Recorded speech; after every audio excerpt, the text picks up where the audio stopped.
Há muito tempo atrás, as cidades egípcias, indianas, gregas e romanas estavam inteiramente contaminadas com as mais variadas formas de pecados abomináveis. Esses povos acreditavam em alguns deuses, e a desobediência a tais deuses tinha como consequência uma das mais antigas barbaridades da humanidade, o sacrifício de pessoas. Ainda pior do que sacrificar pessoas era sacrificar crianças. A atual região de Israel, conhecida antigamente como Canaã, ficava separada das cidades citadas anteriormente e não deveria se contaminar com tais pecados. Eles adoravam um deus chamado Moloque, que era um dos principais deuses cananeus. Desde a antiguidade foi conhecido como Saturno e sua fama se espalhou. Ele exigia que os pecadores prestassem contas de seus atos de pecado, caso contrário, a ira dos deuses seria atraída para eles. O povo de Israel, para obter a remissão de seus pecados e manter o vínculo com os deuses, levavam crianças ao altar de Moloque para a realização de sacrifícios.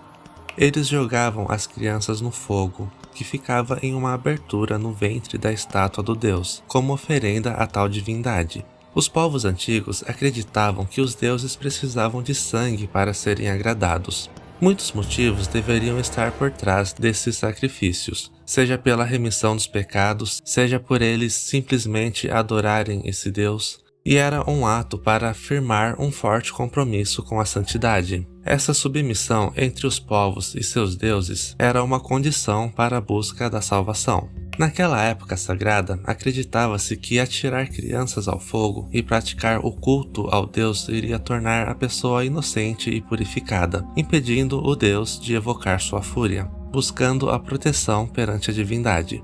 Elas acreditavam que essa oferenda era a coisa mais certa a se fazer.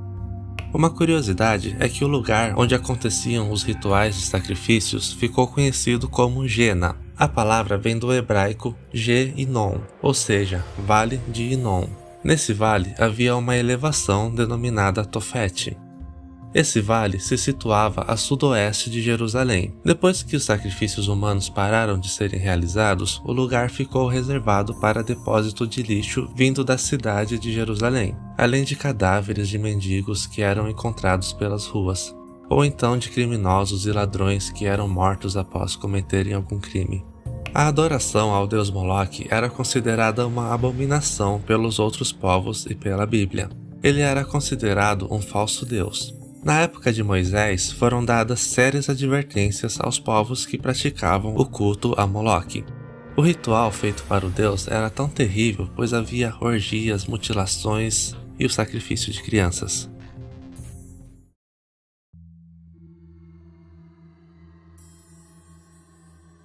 Moloque era representado como um homem com uma cabeça de bezerro, que ficava sentado em um trono.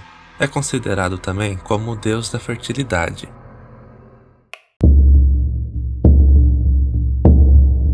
Os cananeus dão início ao ritual após preparar o espaço com a grande escultura de ferro e bronze do deus Moloque posta.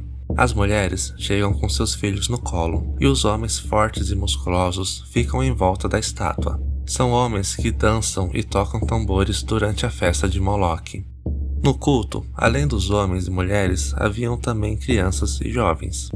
A grande estátua tem uma cavidade em seu ventre. Os sacerdotes chegavam à altura da cavidade usando uma escada de pedra.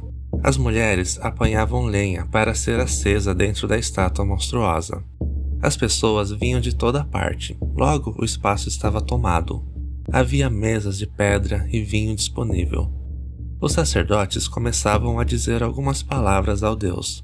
Os tambores começam a tocar, e a chama que vinha da cavidade se agitava cada vez mais alta, como se estivessem sendo atiçadas por forças sobrenaturais.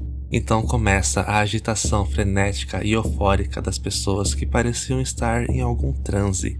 Então, um sacerdote sobe na escada e entrega a primeira criança ao Deus. Em seguida, pronuncia algumas palavras que agitam o resto do público. A criança chorava, mas era quase inaudível devido a todo o barulho. Mas logo o choro era abafado pelas chamas que devoravam rapidamente aquela oferenda.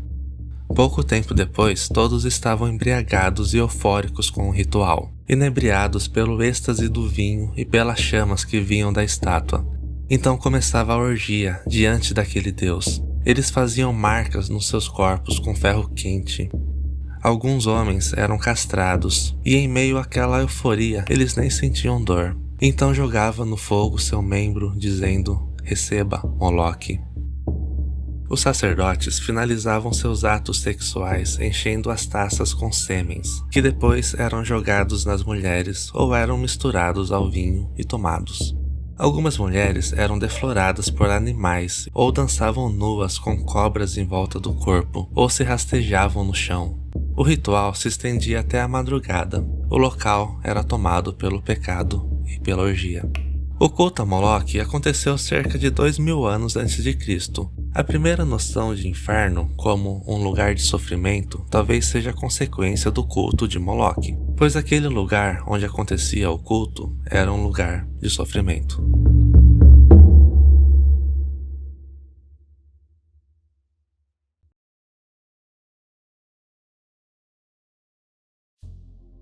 No ano de 1991, vemos uma pequena garota aterrorizada pelo que parece ser um ataque no cômodo de cima, o que assume uma qualidade surreal quase instantaneamente, com sangue escorrendo pelo teto enquanto ouvimos os barulhos e gritos de sofrimento.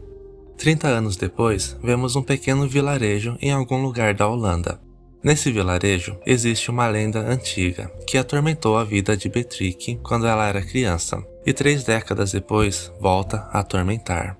A casa onde moram é um lugar razoavelmente feliz, apesar de um trauma histórico ter lançado sombra sobre a família e o resto dos habitantes do local. O pântano monótono que cerca a vila se transforma em um lugar sinistro durante a noite com forças de natureza maligna.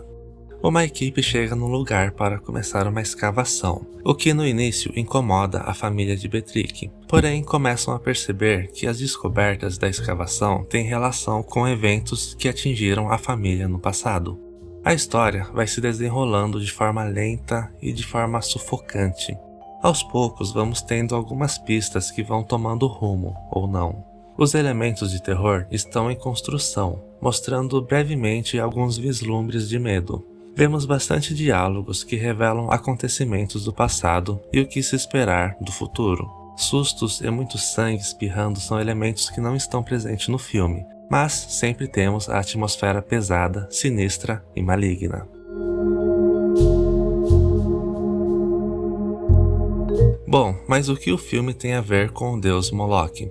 Vemos que a família de Beatrix sofre uma maldição. A avó dela foi assassinada brutalmente. Acredito que tenha sido nesse momento em que ela está no armário quando criança. Sabemos também que o lugar onde eles moram é amaldiçoado. As pessoas que estão fazendo as escavações são possuídas de alguma forma. Antes da turma de escavadores chegarem no local, um homem morre ao cavar um buraco. A família dele é muito perceptiva, e ele ouviu sussurros de uma mulher chamada Ellen, que é a maldição que mora no lugar, sobre a lenda de Fake. Ela disse a ele exatamente onde deveria cavar.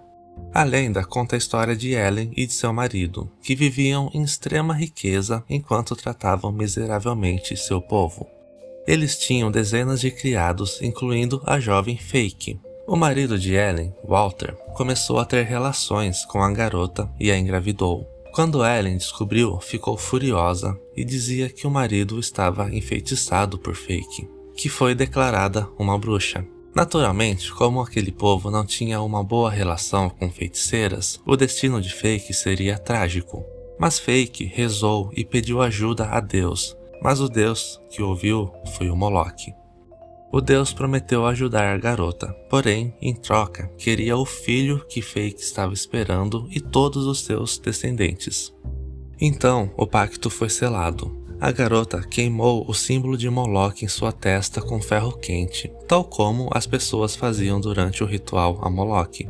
Fake foi levada à fogueira, mas antes que pudesse ser queimada até a morte, ela cortou sua própria garganta. Nesse momento, a alma de Ellen foi retirada de seu corpo para que a alma de Fake pudesse entrar nele. Desde então, a alma de Ellen vive vagando pelo pântano cheio de vingança, sussurrando mentiras aos moradores e visitantes. enquanto Fake foi vista como heroína, e há uma festa para ela na cidade. Os escavadores descobrem os corpos de 8 mulheres com a garganta cortada. Betrick também descobre que sua avó teve a garganta cortada, ou seja, ela não foi assassinada, e sim sacrificada. Ela descobre também que essas mulheres encontradas são de diferentes épocas, porém possuem uma relação uma com a outra. Então, vemos que nessa pequena cidade ainda acontecem os sacrifícios ao deus Moloch, mas aparentemente acontece a cada 3 décadas, mas talvez não necessariamente. Ao meu ver, todas essas mulheres são descendentes de Fake, ou então de Elen, já que Fake possuiu Elen, e como Moloch tinha dito a ela, ia querer todos os seus descendentes, mesmo os que ainda não nasceram. As almas das mulheres sacrificadas ficam vagando pelo pântano, sussurrando para os homens e incitando-os a matarem a mãe de Betrick, que no final descobrimos que está sendo possuída pela Fake. Por isso esse homem quis matá-la, e depois o pai de Betrick. Aqui acontece então o sacrifício a Moloch, onde a mãe de Betrick, possuída pelo espírito de Fake, corta sua garganta e é transferida para o corpo de Betrick, e a alma de Betrick passa a vagar na floresta junto com as outras. E assim acaba o filme. Eu, particularmente, achei muito interessante esse filme, pois pegaram a lenda do deus Moloch e fizeram algumas modificações, como o ritual de sacrifício, pois no filme não vemos as pessoas fazendo o culto a Moloch jogando crianças no fogo, os sacrifícios são feitos de outra forma, que se deu a partir de um pacto e sempre vai continuar, como Betrick diz sobre seu novo mantra, apenas continue. Se você chegou até aqui nesse vídeo, eu quero agradecer e dizer que as pesquisas sobre meus vídeos sempre se dão através de fontes acadêmicas e sempre as deixo na descrição. Quero dizer também que eu comecei essa série de vídeos intitulada Filmes que Aterrorizaram Minha Infância para falar justamente sobre filmes que aterrorizaram a minha infância, pois eu assisto a filmes de terror desde criança, mas como sou um grande fã de filmes de terror de todas as épocas, resolvi falar sobre outros filmes de terror, não apenas os que eu assistia na infância, mas em breve trarei mais filmes que aterrorizaram minha infância. Caso tenham gostado do vídeo, não esqueçam de curtir e comentar aí sua opinião, e até o próximo vídeo.